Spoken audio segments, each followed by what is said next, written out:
première idée a été, face aux interrogations, face aux doigts pointés sur l'école après les attentats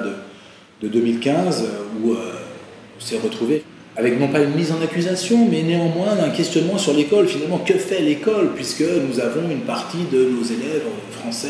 en France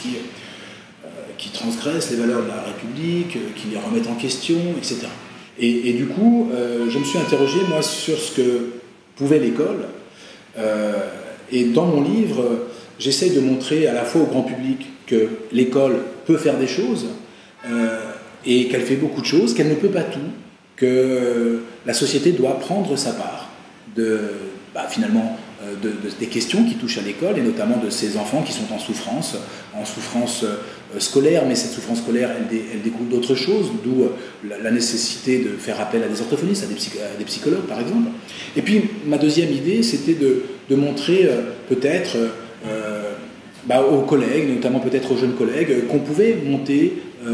faire des choses extrêmement gratifiantes, et notamment pour les élèves aussi, parce qu'il faut qu'ils soient valorisés, ces élèves, mais aussi pour nous. La pédagogie de projet, par exemple. La pédagogie de projet, moi j'ai la chance de mener un partenariat avec France Inter que j'ai créé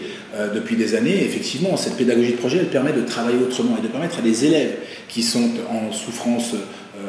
pas nécessairement scolaire, mais en tout cas qui ont des difficultés, de travailler autrement et de s'investir dans leur scolarité autrement.